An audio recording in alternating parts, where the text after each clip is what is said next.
It was around midnight when I first noticed it.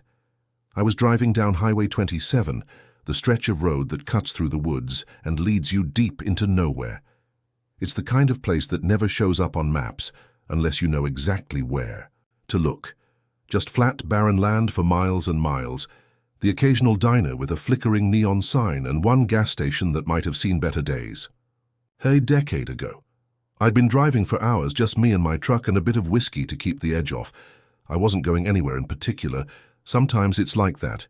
You drive for the sake of driving, trying to outrun whatever's chasing you. Some people run from their pasts, others from their thoughts. Me? I'm just trying to keep the silence in the rearview mirror. I'd passed the usual landmarks, old barns, dilapidated houses, that stupid diner with the cracked neon. And then, I don't know why, but I reached for the radio dial. I hadn't planned on listening to anything, but the static on the dial felt like an old friend at that moment. Comforting. You know, the kind of white noise that fills the empty space inside your head. I turned the knob and that's when it happened.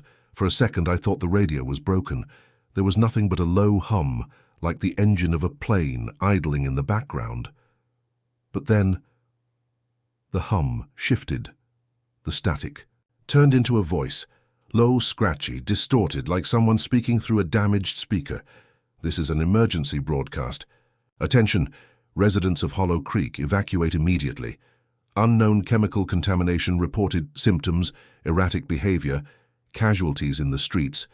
Repeat, evacuate, contamination in the air, exit immediately. The words, cut out, followed by a garbled mess of static. I froze, my hand still on the radio dial. Hollow Creek, I'd never heard of it. I thought it might have been a small town that didn't make it past the 90s, the kind of place that fades into oblivion. Still, hearing a message like that was enough to send a chill crawling up my spine. I clicked the radio off. Maybe it was some kind of prank, a glitch in the signal. Whatever. I shook it off and kept driving, but my fingers hovered over the dial, and I couldn't resist. I clicked it back on. Nothing. Just static. I drove on, the darkness swallowing the road ahead.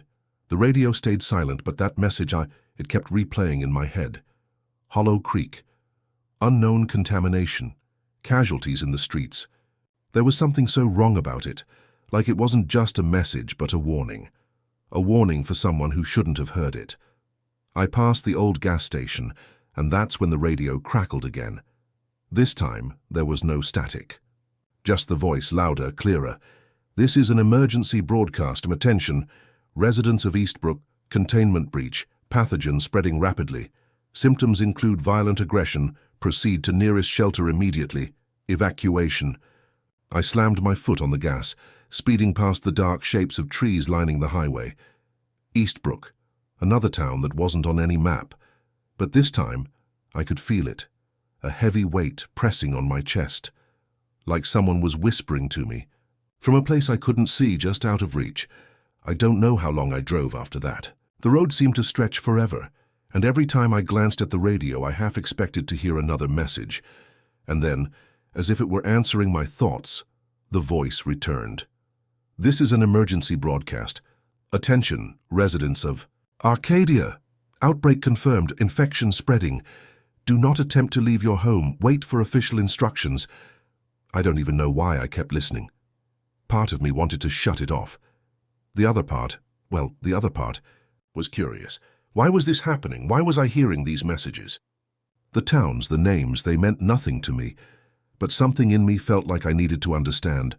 I pulled off the highway, hoping the next gas station had a working payphone or a decent map. But when I stopped, the place was locked up tight. No lights, no movement, nothing. Just the hum of the trees in the night wind. I checked the truck's clock. It was well past 1. So why didn't I feel tired? My phone buzzed in my pocket, and I pulled it out to see a missed call. Unknown number. I didn't even think twice before calling back. Hello, I said, my voice echoing in the quiet of the truck. No answer, just static. And then, quietly, so faint I almost missed it, came the voice. If you are receiving this message, it's already too late. You are already in range. The call dropped. I stared at the phone screen, dumbfounded. I wasn't sure what scared me more, the voice or the fact that the call had come from a number that didn't exist. I looked at the truck's clock again. It was almost 2 a.m. I don't know why, but I knew I had to keep driving. Maybe that was my mistake. The road felt different after that, like something had shifted. The trees were darker, the shadows longer, and the air heavier, as though the world had closed in around me. But it wasn't just the atmosphere. Something was off. It was in the way the headlights barely cut through the fog that had settled on the road, in the way the trees seemed to whisper their secrets just out of earshot. I could feel it. Something was coming. I grabbed the radio again. The static hummed, and then there it was again. This is an emergency broadcast. Attention, residents of Fairview, evacuation mandatory, hostile entities in the area. Do not attempt to engage. Seek shelter immediately. Fairview. I'd never heard of it either. I slammed my fist down on the dashboard, cursing under my breath. I couldn't understand it. How was it possible that these towns, these places, didn't show up on any map? Why was I the one getting these messages? Attention. All drivers on Highway 27, the voice continued, now distorted with static. This is a warning. The area ahead has been compromised. Return to your origin point immediately. You are entering the danger zone. Repeat. Return to your origin point. I didn't hesitate. My foot slammed onto the gas pedal, but the truck barely responded. The engine sputtered. The dashboard lights flickered, then went out. I cursed again, trying to restart the truck. But it wouldn't budge. That's when I saw it. In the distance, just past the edge of the fog, a shadow moved. It was too big to be a deer, too fast to be anything normal. I grabbed the flashlight from the glove compartment, flicking it on as I stepped out of the truck. The air felt wrong, thick, heavy. And then I saw it. A figure moving in the trees. It was tall, unnaturally tall. The figure paused, its shape merging with the darkness, just enough for me to doubt whether I'd really seen it at all. I backed up toward the truck, trying to keep my eyes on it. But the thing didn't move. Not right. Away, and then, just like that, it disappeared into the fog. I was already inside the truck by the time I thought to lock the doors. The truck bounced violently as I sped down the rough dirt road, heart pounding like a drum in my chest. My hands gripped the steering wheel so tightly my knuckles were turning white. The knocking, the shadow, it all felt like a fever dream. It couldn't be real, it couldn't. But the unease in my gut told me otherwise. The headlights flickered again, casting eerie, elongated shadows across the trees. I looked back in the rearview mirror, half expecting to see something or someone following me. But all I saw was the endless blackness of the woods. There was nothing there. Still, I couldn't shake the feeling that I wasn't alone, that something was just out of sight, lurking in the dark, waiting for its chance to strike. The road eventually smoothed out and the knocking stopped. I didn't know if that was better or worse. The silence felt unnatural, like I was waiting for something terrible to happen, but not knowing when or where it would strike. I glanced at the clock on the dashboard. It was almost 3 a.m. I was exhausted, both physically and mentally, but I couldn't stop. Something in me told me I had to keep driving. I needed to find answers. I punched the gas and the truck shot forward, the engine growling as I barreled down the highway, trying to put as much distance as possible between myself and whatever that was in the woods. But the further I went, the more I felt like the road was stretching endlessly before me, like it would never end. The same trees, the same endless dark. I glanced at the radio. The static had returned, filling the cab with that buzzing, unrelenting hum. I hadn't dared touch it since the last broadcast. Not after the chilling messages, the threats, but now I couldn't help myself. My hand hovered over the dial again, a magnetic pull that I couldn't resist. I twisted the knob, and the hum shifted. A crackle, then the unmistakable voice, more distorted than ever before. This is an emergency broadcast. Attention, residents of Lost Hollow. All access points to town are closed. Evacuation is now impossible. Do not attempt to leave. We repeat, do not attempt to leave. Stomach dropped. Lost Hollow? I couldn't recall hearing that name before. A town that wasn't just forgotten, it was erased. And yet here it was, alive in the broadcast, as if the airwaves were pulling it out of thin air. The voice continued, now warped by static and glitching in and out of coherence. Contamination. Spreading. The signal hour will reach you. Lost Hollow is the next town. You will disappear. A shiver ran down my spine. What the hell was happening? What was this signal they kept talking about? And why was I hearing about towns that didn't even exist anymore? I turned the volume up, hoping the voice would become clearer, but it was no use. The transmission fizzled and died, replaced by a deeper, more unsettling static. It was like the radio was rejecting the message, like it couldn't fully comprehend it either. I snapped the radio off, not daring to listen further. This was getting too real. These towns, these names, these broadcasts, they weren't just warnings, they were curses, and somehow I was tangled in them. I slammed my fist on the dashboard. My mind was a mess. I had to keep moving, keep searching for answers. Maybe, just maybe, I'd find something. A town that had survived the signal, or someone who could explain all of this. As I sped down the highway, the night seemed to deepen. The trees crowding closer, their branches bending like claws reaching toward the truck. The more I drove, the more isolated I became. There were no other cars, no signs of life, just me and the hum of the truck's engine. Then, in the distance, I saw something, a sign. I squinted, leaning forward to make out the faded letters through the windshield. The sign was crooked, barely hanging onto its rusted posts, and half of the letters had long since faded away, leaving behind a haunting reminder of a time when this town had existed. Welcome to Cedar's Edge. I slammed on the brakes. Cedar's Edge? My brain scrambled for any recollection of the name, but it was like trying to remember a dream that had already slipped through my fingers. I pulled off the road, my truck crunching to a halt on the gravel. I stared at the sign for a moment, my mind racing. I knew I'd never seen this town before, but somehow I felt like I had. There was something familiar about it, something that tugged at my memories I didn't even know I had. I grabbed my phone, hoping for a map, or at the very least some confirmation that this place existed. But when I turned it on, the screen stayed black. No signal, no bars, nothing.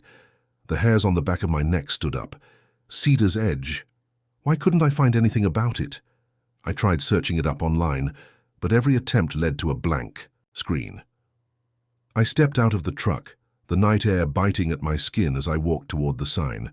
The wind was picking up now, whistling through the trees in an eerie, hollow sound. It felt wrong, like the world was holding its breath, waiting for something to happen. I stared at the sign, feeling a strange pull.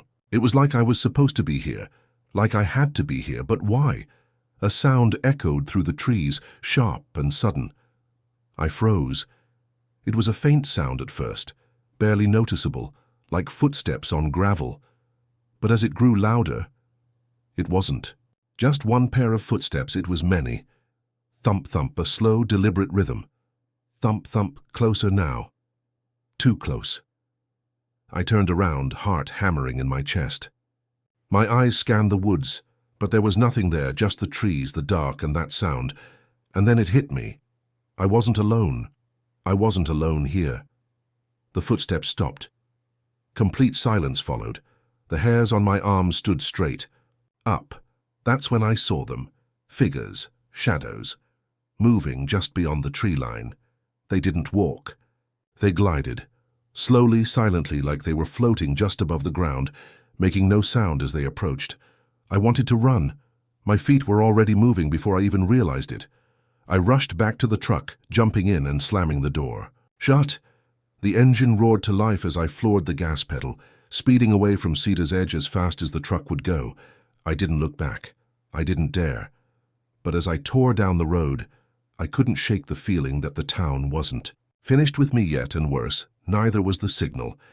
I stared at the sign, my heart pounding. Hollow Creek, population 0. I had to be dreaming. There was no way. I'd been driving for hours, sure, but I didn't remember seeing any sign like that before. The place didn't look like it was abandoned. For decades either. There was something about it that felt wrong, like it shouldn't exist at all. The houses that lined the streets had the kind of quiet, decayed charm that you'd find in ghost towns, but there were no cracks in the pavement. No weeds growing between the cracks. It was as if time had simply decided to leave this place alone. Like the whole town had been frozen in place, preserved but untouched. The air felt thick, heavy, with that same static charge that had been buzzing in the back of my mind since I'd first heard those damn broadcasts. I slowed the truck down, peering out the window at the streets that stretched ahead of me.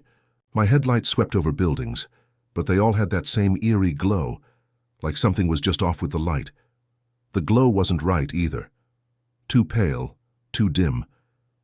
The shadows fell in strange places, like they were being pulled in directions they shouldn't go. But still, something compelled me to keep driving. Maybe it was the sense that the town was calling me. I don't know. The radio had gone dead as I entered the town, but I felt a pulse in the air around me, like it was waiting for something to happen. Something final. I drove deeper into the heart of Hollow Creek, past the old gas station that looked as if it had shut down just yesterday, though the layers of grime on the windows suggested otherwise. The place felt as if it were a mere reflection of itself, like something stuck in an endless loop forever repeating. Then I saw it. A large whitewashed building standing at the end of the street, sitting alone and imposing, the radio tower. It had been out there behind the fog for miles. The signal was getting stronger the closer I got, but now I realized the truth. The tower wasn't just a part of the town, it was the town. I parked the truck in front of the building, leaving the engine running. My hands trembled as I reached for the door. What am I doing here? The question echoed in my mind, but there was no good answer. It felt like I'd been led here, guided by the very broadcast that had been playing through my radio since I first picked it up. This was no coincidence, this was planned. The door to the building was ajar just slightly. I pushed it open and stepped inside, the scent of must and stale air hitting me immediately. It was colder than I expected.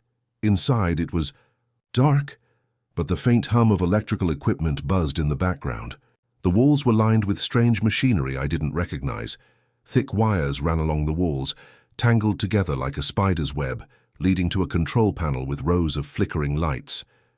But there was no one here, no people, no sign of life, except for the hum of the machine and the faint whisper of static in the background. "Hello?" I called out, but my voice sounded too loud in the empty room. The walls seemed to absorb it, swallowing the sound like a hungry beast. My eyes were drawn to a narrow hallway leading deeper into the building. I didn't want to go down there. I really didn't. But my legs moved before my brain could stop. Them. I had no choice but to follow. The hallway was long, too long, and the walls were covered in old yellowing paper, maps, photographs, and strange notes pinned with red pushpins. The photos caught my attention as I walked closer. They were black and white snapshots of towns, places I didn't recognize but somehow felt familiar. The names beneath each photo were scribbled in faded ink, towns that didn't exist anymore, or maybe they never had. I stopped in front of one photo, a picture of a small town square. In the background, a sign read, "Welcome to Oak Ridge Population."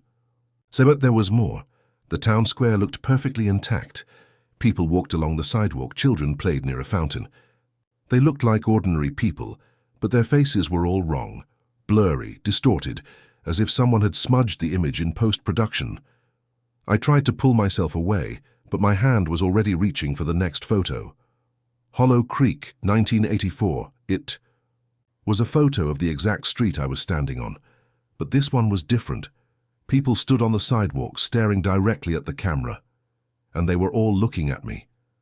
A chill ran through me, and for the first time since I'd stepped into the building, I felt fear clawing its way up my throat. I turned away quickly, my heart hammering. At the end of the hallway, I saw a door. It was slightly ajar, light leaking through the crack. Without thinking, I pushed it open. Inside, I found a room that was almost entirely empty except for a single desk and a chair. Behind the desk was a bank of old, outdated radios, some with wires sticking out of them. The walls were covered in more maps, this time showing dozens of towns. And in the middle of the room, like it was the heart of this whole operation, was a microphone. I could feel it. This was the source, the heart of the broadcast. I stepped closer, my breath coming faster. The microphone stood on a pedestal, positioned in front of a strange machine that looked like an ancient transmitter. The air hummed with a thick, oppressive energy, as if the room was charged with something alive. And then it happened. The radio came to life with a loud crackle.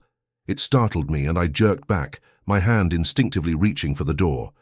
But I froze when I heard the voice. "This is an emergency broadcast." It was the same voice I'd been hearing all along, the one from the messages, the voice that had haunted me since I first turned on the radio. But this time it wasn't a warning. It was something more. "You're too late." The voice was calm, almost reassuring, but there was a finality in the tone that made my skin crawl. I stepped forward, unable to stop myself. "The broadcast has begun." The microphone seemed to hum with energy, and the static increased in volume, swirling around me like a vortex. The voice continued, "Welcome to Hollow Creek. You are the last." The message was so direct, so cold, my heart seemed to stop. It was like the broadcast had been waiting for me, like it knew exactly where I was. "The signal has spread. There's nowhere left to run." The room suddenly felt much smaller, the air thicker. I felt as though the walls were closing in, pressing against me from all sides. The hum in the background grew louder, and the lights above flickered once, twice, then went out completely, leaving me in total darkness. My breath was shallow, my hands trembling as I groped around for the door.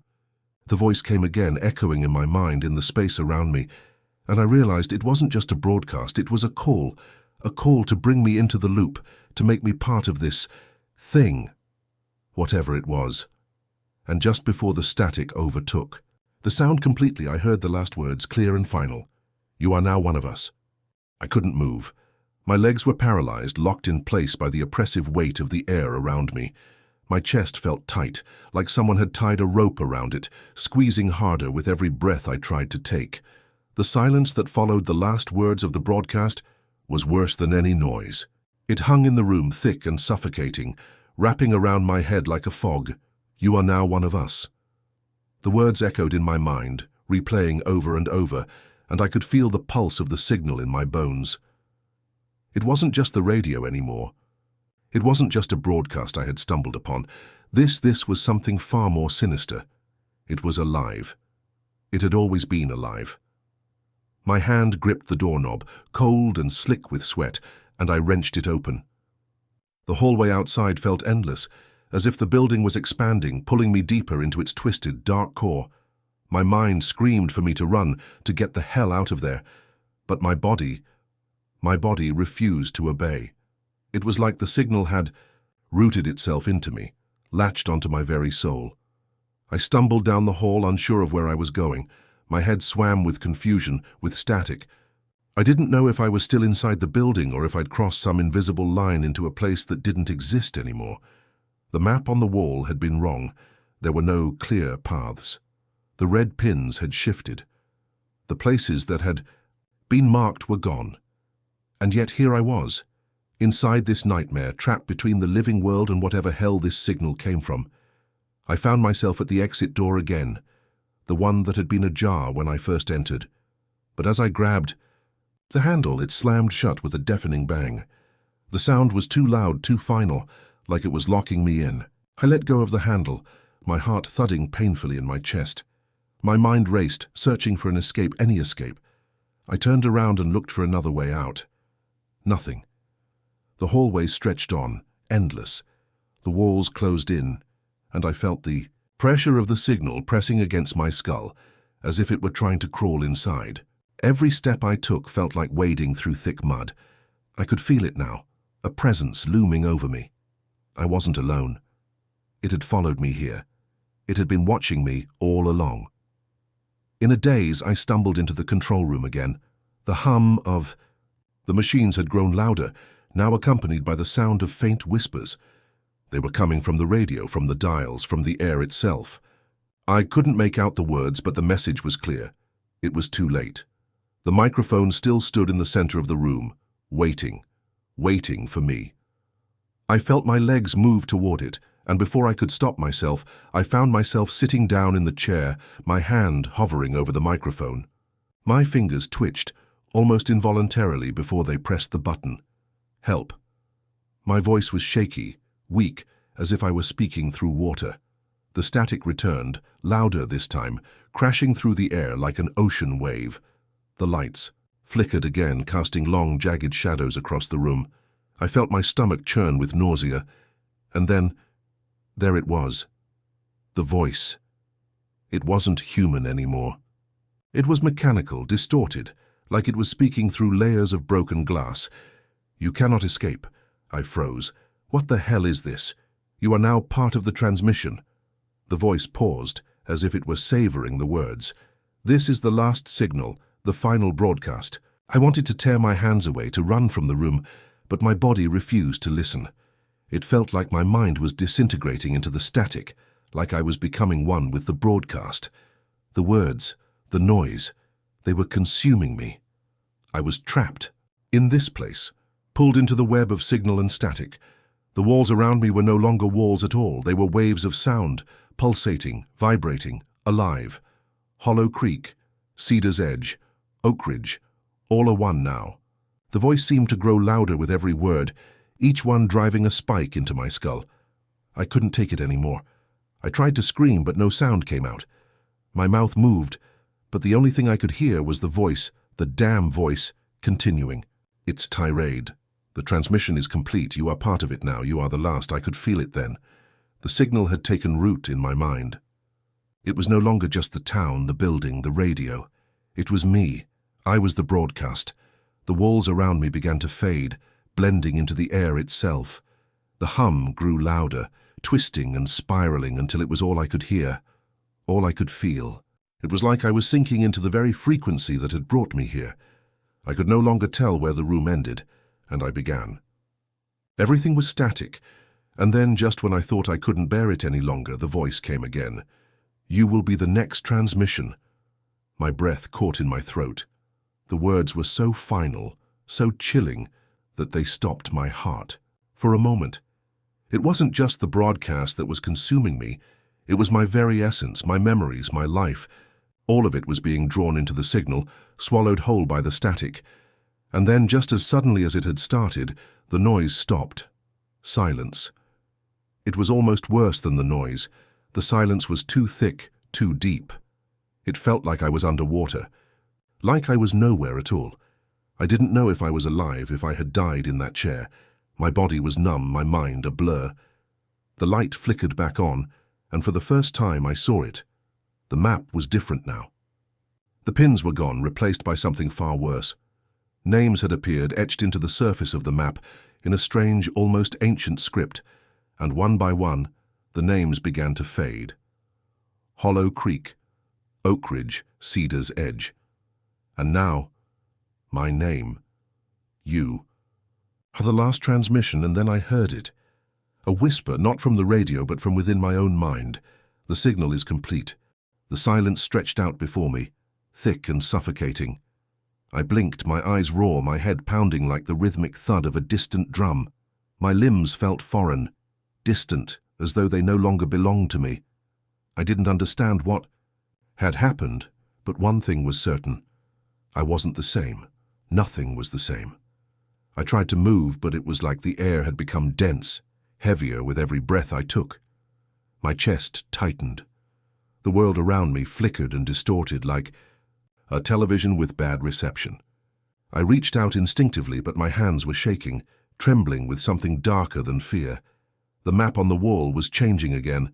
The red pins that had once marked places, towns I had never heard of, towns that didn't exist anymore, they were flickering, their sharp edges dissolving into waves of static, morphing, shifting.